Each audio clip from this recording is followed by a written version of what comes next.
Rightio, so we're going to be removing the fuel sender unit. So that gives you the reading on your dash of how much fuel you have in the main tank. So this is the float sender. I can get it out of the box.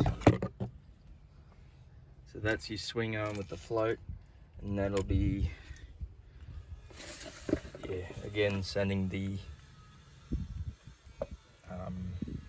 information to the dash to tell you how much fuel you have. Right, so this is just the float itself. I don't think you can get the main whole assembly anymore from the top of the tank. I could be wrong, but if you can find it, it's probably a lot of money. So let's pop this inspection hatch off, and we'll be able to access the top of the tank. Following that, we can then pull out the assembly that holds the float sender, and then it's as simple as a couple of bolts to remove and install. So let's get to it, eh? So, it's pretty awkward in here. So yeah, doing it this way just stops you from having to drop the tank, and it's a lot easier. Now what you can do is you can access via dropping the tank, and again you can access via this little hatch. You'd have to fold up the seat or remove the seat. I've already got the seats removed because of a fridge set up in the middle row here. That's made my life somewhat easier. Now all we have to do is undo all of these bolts here, disconnect the hoses and this plug, and then we can just shift that out of the way, and then it should be able to just pull it out. Now you can get replacement foam here. I don't find it necessary as of yet because it's still doing its job. I'm not getting water in the cab. There's a rubber seal that goes across here. I think you can still get them, and they're fairly cheap. I just forgot to order it when I ordered the float sender. So again, just removing every nut you can see around this sender assembly. When you're doing this, you want to make sure you've got no dirt, mud or anything around here, because you don't want any of that crap falling in the tank. We'll try to avoid it at least, but you do have a let's call it just a filter at the bottom of the suction tube. That should hopefully catch the dirt. So yeah, screw. Good times. Alright, now's a good time. If you have shit hoses, seeing as you're up in here, you can replace them. It'll be a bit tricky, but if you go under the cab, under the car, and follow these hoses underneath, you'll get your hose and plug that in, actually route the hose in up through here, and then plug the other end. And it should be fairly easy to do so. Actually, so what you do, bring them forward actually, bring them forward. That'll be a smarter idea. Then you can slide these fuckers off. Oh.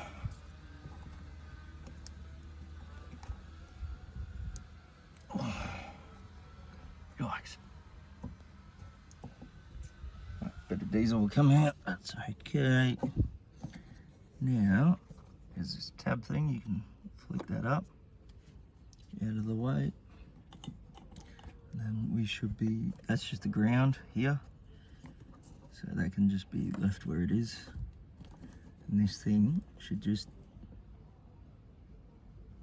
oh. Suppose, yeah, while you're trying to disconnect these hoses, leave a bolt in and it won't go flying when you try and take the bolt off.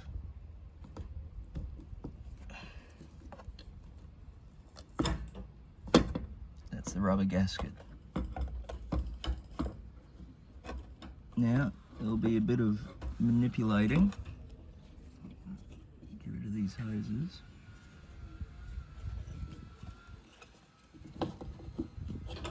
To get it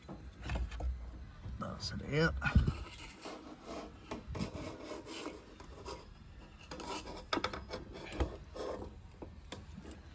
I'm trying to do this one-handed, which is proving to be difficult.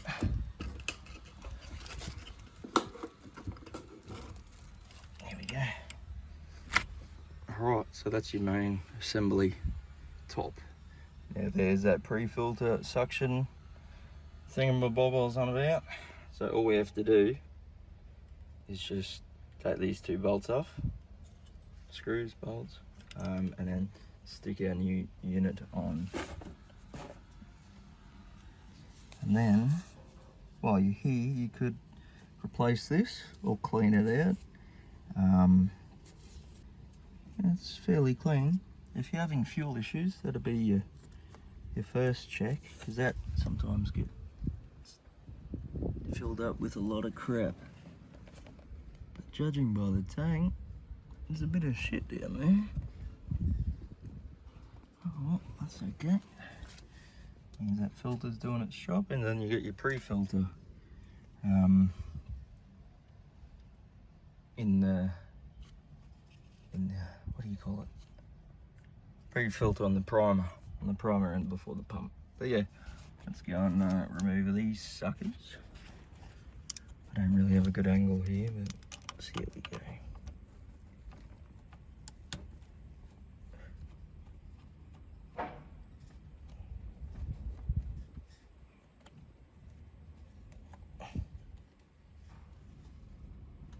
That little bag gave us some new ones.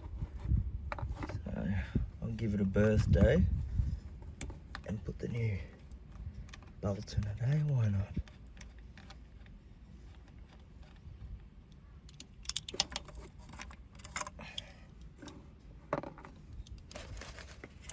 Right, now that's undone, flip it over and there should be two other bolts to undo, and they're connected via terminals.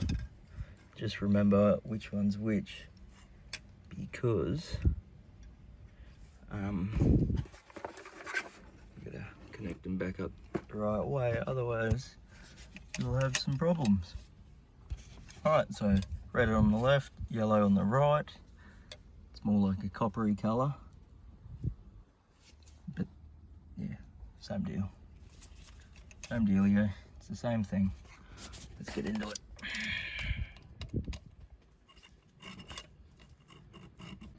You could just do what I did and just strip the bastard. Fuck's sakes. So once you get one off, you just want to make sure you keep these, because again, mine didn't come with any. Unless that's it. Yeah, I think it may be. It is. Okay, so you're right to keep them aside. But yeah, they're a bit tight, so just be careful. I'm gonna see if I can get this off now. So I'm not going to turn down a birthday for the old girl. And that just goes back into the same two screws you undone.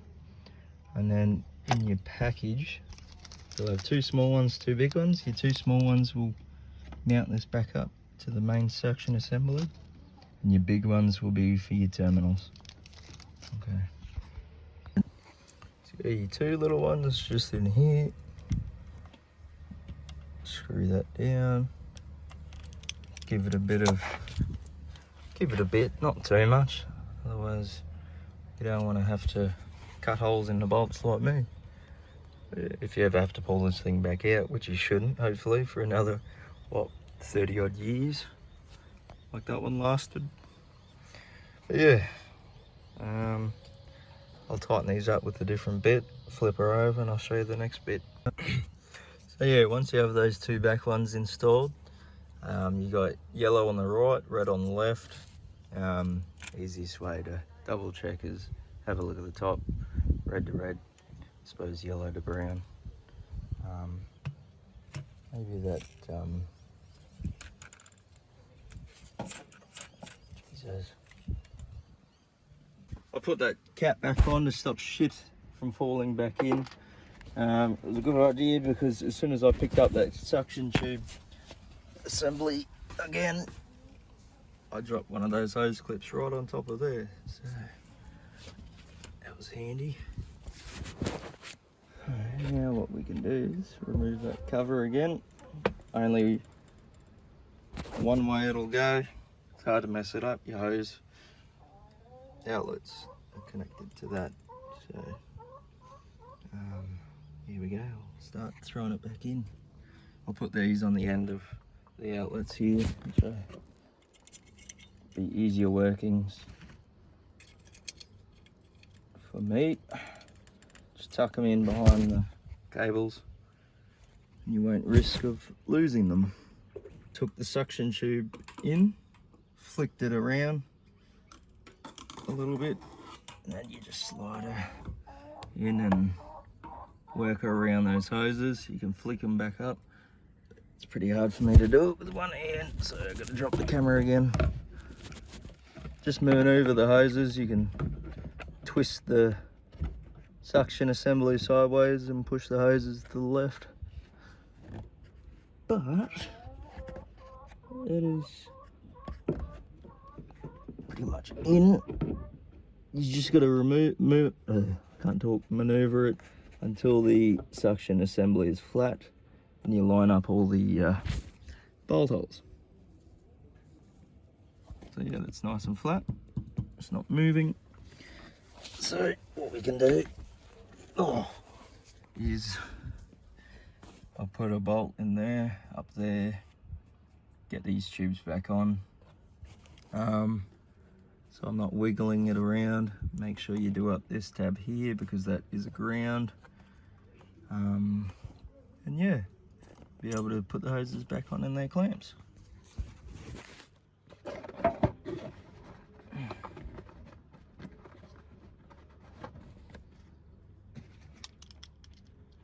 And hopefully it works. No.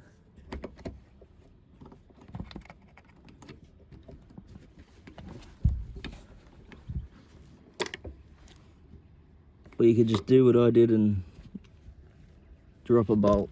Oh, you're kidding. Fucking chickens, bro. Look at it. Hello, dickhead. That's how I missed out on that bolt earlier before, because it was under this plug. So we can plug that back in. Nice, firm. Double check that these are all good, because that rubber seal, you don't want air leaking past this. I might be able to find that part number, and I'll have all the part numbers in the description for what you need. Yeah, they're all done up. So what we can do now is get our hose clamps. We can get our hoses. These hoses look fairly good, so I don't think I'll have to post them for a while. It's just the other side that's introduced to the elements, and the other side may need replacing, as opposed to these, because they're up high and out of the way, but they can stretch over time. Yeah, this one's a bit hard, so I actually may need to replace them. Yeah, they're too hard. You don't want fuel leaks in a diesel system, air leaks or suction or anything as such, because that's when you start running into starting issues. Poor fuel delivery, which I'm experiencing right now. So yeah, if you put them to the side, that's so you can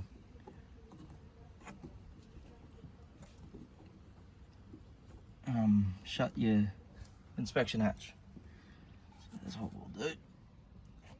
Put it down, inspection hatch down. Get your 3 bolts, screws, sorry, 3 screws.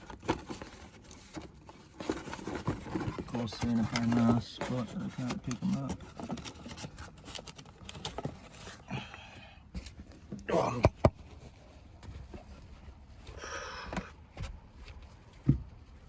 Legs are going to sleep.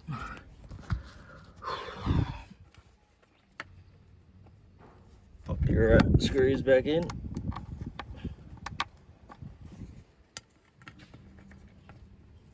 Two, 3.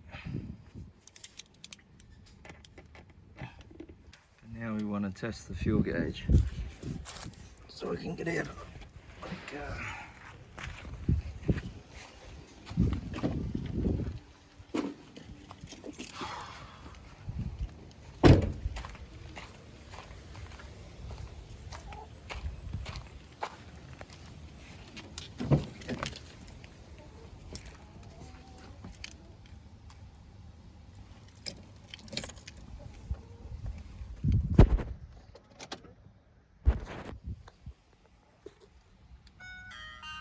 She works.